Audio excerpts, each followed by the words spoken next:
எப்படி இருக்கீங்க?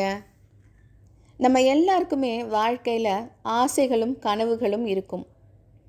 நாம் நம்ம கனவுகளை நோக்கி பயணிக்க ஆரம்பிப்போம். சில நேரம் அந்த பயணத்தில் நமக்கு கிடைப்பது தோல்விக்கு மேலே தோல்விதான்.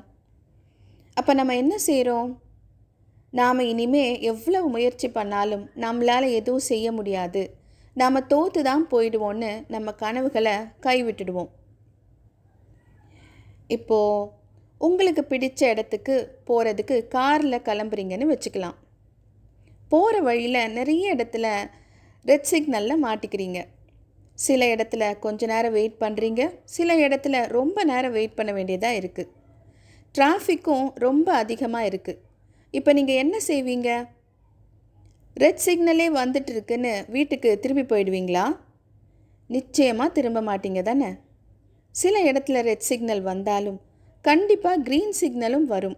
நீங்கள் நிச்சயமாக ஊருக்கு போய் சேர்ந்துருவீங்கன்னு உங்களுக்கு நம்பிக்கை இருக்கும். அதனால் நீங்கள் சந்தேகம் இல்லாமல் பயணத்தை தொடருவீங்க.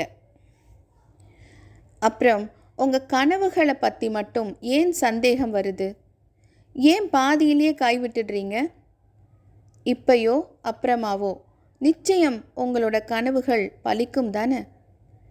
இங்கேயும் அங்கேயும் சில தடங்கல்கள் வரதுனால உங்கள் எல்லா கனவுகளுக்கும் ஏன் ரெட் சிக்னல் காட்டுறீங்க? அடுத்த தடவை உங்களை பார்க்குற வரைக்கும் சிரிச்சுக்கிட்டே இருங்க. எதிர்காலம் நல்லதாகவே அமையும். நிகழ்காலத்திற்கு நன்றியுடன், டிவைன் கான்ட்ராக்ட்ஸ்.